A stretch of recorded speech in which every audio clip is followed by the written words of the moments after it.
Hello दोस्तों। तो चलिए आज हम लोग पढ़ते हैं पत्ती के बारे में कुछ इंटरेस्टिंग। तो दोस्तों मेरे पास एक पत्ती है, चलिए देखते हैं इसके कौन से भाग को क्या क्या कहा जाता है। तो दोस्तों इस वाले भाग जो है, ये वाला, उसको बोला जाता है वृंत या पेशियोल। ये वाला जो भाग होता है जो तने से कनेक्ट होता है, उभार, तने के उभार से जो कनेक्ट होता है उसको बोला जाता है नोड। मैंने स्टेम में ही पढ़ा दिया था। ये वाला जो भाग होगा, जो बाहरी भाग, आउटर भाग, उसको बोलते हैं मार्जिन। और ये वाला जो भाग होगा दोस्तों, ये जो बीच से जा रहा है पूरा पत्ती के बीचों बीच से, तो ये बीच वाला जो भाग होता है इसको मिड लीफ बोला जाता है। इस वाले भाग को मिड लीफ।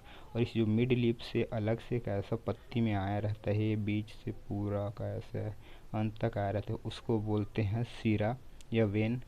और इस वेन से और देखिए कनेक्ट होकर छोटी छोटी और सिराएँ आती होती है उनको बोलते हैं छोटी सिरा। और दोस्तों इसका जो लास्ट वाला जो पार्ट होता है, इस वाला जो पार्ट, उसको बोलते हैं एपिक्स। और दोस्तों पत्तियों में छोटी छोटी छिद्र पाई जाती हैं, बहुत सारी पत्तियों में आपने देखा भी होगा छोटी छोटी छिद्र पाई जाती हैं, तो उनको बोलते हैं दोस्तों स्टोमेटा। तो दोस्तों स्टोमेटा का काम होता है कि पौधे में जो है पानी का जो लेवल है, जो मेंटेन है, उसको बनाए रखता है और जो एक्स्ट्रा पानी होता है उसको बाहर निकाल देता है। और फ्रेंड वो जो छोटा छिद्र जो पाया जाता है, छोटे छोटे छिद्र, वो फ्रेंड्स गैसों के आदान प्रदान के लिए भी महत्वपूर्ण होते हैं। फ्रेंड्स स्टोमेटा द्वारा ही गैसों का आदान प्रदान होता है। फ्रेंड तो आपने कहीं कहीं कहीं देखा होगा जो सड़क के किनारे जितने पौधे होते हैं उसमें पूरे धूल लग जाए होते हैं, तो पौधे जो होते हैं रूखे हो जाते हैं, मुरझाने लगते हैं। तो उसका रीज़न ये होता है फ्रेंड्स कि उसमें धूल लग जाता है, तो उसकी स्टोमेटा जो है वो पूरे को पूरे छिप जाते हैं, ढक जाते हैं, जिसकी वजह से गैसों का आदान प्रदान करने में और वाष्पोत्सर्जन की क्रिया करने में उनको परेशानी होती है दोस्तों। तो फ्रेंड्स ये जो पत्तियाँ होती हैं वो हरी होती हैं। और ये हरी इसलिए होती है फ्रेंड्स क्योंकि इसमें क्लोरोप्लास्ट पाया जाता है, और क्लोरोप्लास्ट की वजह से ही फ्रेंड ये अपना भोजन बनाती हैं सूर्य के प्रकाश की उपस्थिति में। दोस्तों पत्तियाँ जो होती हैं वो पौधे का बाहरी भाग होती हैं, लेटरल भाग होती हैं। तो फ्रेंड ये जो पूरी पत्ती है, ये पूरी पत्ती, उसको ब्लेड बोला जाता है। चलिए दोस्तों, तो अब हम लोग जानते हैं पत्ते कितने प्रकार की होती हैं। तो फ्रेंड्स बाहरी तौर पे या बाहर से हम देख के किसी पत्ती को कैसे बताएंगे कि वो किस टाइप की है, किस प्रकार की पत्ती है। तो ये बाहरी तौर से दो प्रकार की होती है फ्रेंड्स। फर्स्ट होता है सरल पत्ती या सिंपल लीफ। सेकंड होता है संयुक्त पत्ती या कॉम्प्लेक्स लीफ। तो फ्रेंड्स ये मेरे पास दो पत्तियां हैं ये। तो फ्रेंड्स इसमें से ये वाली जो है वो सरल पत्ती है। और सरल पत्ती इसलिए है दोस्तों क्योंकि इसके जो बाहरी आउटर साइड में है एकदम सिंपल है, ये किसी प्रकार का कोई काट छाट या डिज़ाइन नहीं है इसमें, इसलिए इसको सिंपल लीफ बोला जाता है। इसको आसानी से आप पहचान सकते हैं, सिंपल लीफ है, केवल बाहरी तौर पे पहचानने के लिए है। और ये है कंपाउंड लीफ या संयुक्त लीफ। इसमें आप देख सकते हैं डिज़ाइनिंग बना है, ऐसे ऐसे कट डिज़ाइनिंग बना है, तो इसको बोलते हैं संयुक्त पत्ती। ये केवल बाहरी तौर पे पत्तियों को पहचानने का कि किस टाइप की है पत्तियाँ, वो एक तरीका है फ्रेंड्स। और ये दो टाइप की होती हैं, सरल लीफ जो कि ये है, संयुक्त लीफ जो कि ये है। तो दोस्तों आंतरिक विभाजन या सिराओं के आधार पर भी पत्तियां दो प्रकार की होती है दोस्तों। तो पहला होता है एकांतर पत्ती, दूसरा होता है जालीगावत या रेडिकल। एकांतर पत्ती को पैरेलल पत्ती भी बोलते हैं, पैरेलल लीफ।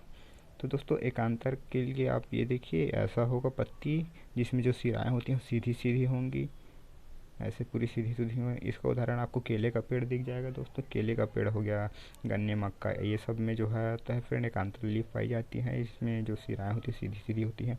जो जालिकावत पत्ती होती है फ्रेंड, उसमें आप जितनी भी आम का हो गया, जामुन का हो गया, या आप पीपल का देख लीजिए, वो उनकी पत्तियाँ उठाएंगे तो जो सिराएं होती है पूरी ऐसे जाली में होती है फ्रेंड, जाली जाली जाली जाली होती है।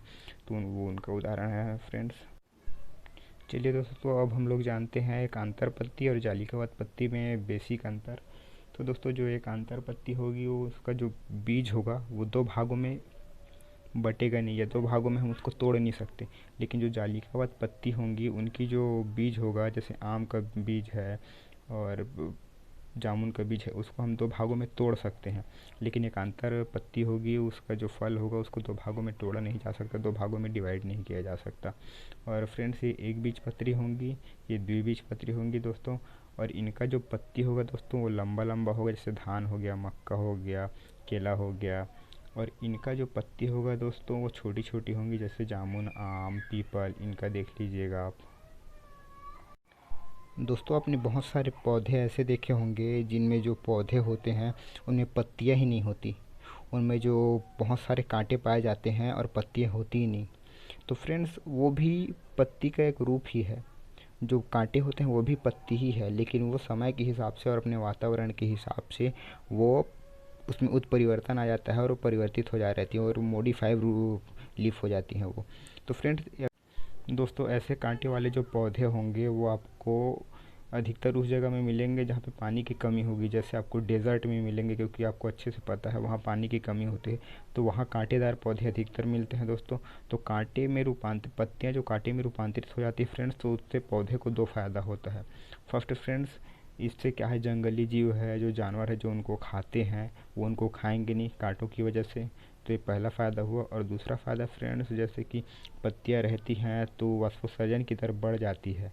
तो अगर उसमें पत्तियाँ नहीं हैं, कांटे में रूपांतरित हो गई है, तो वाष्पोत्सर्जन की दर कम हो जाएगी, जिसकी वजह से पानी की बचत होगी। दोस्तों पत्तियाँ रूपांतरित होने की वजह से पौधे में N2 या नाइट्रोजन गैस की कमी हो जाती है।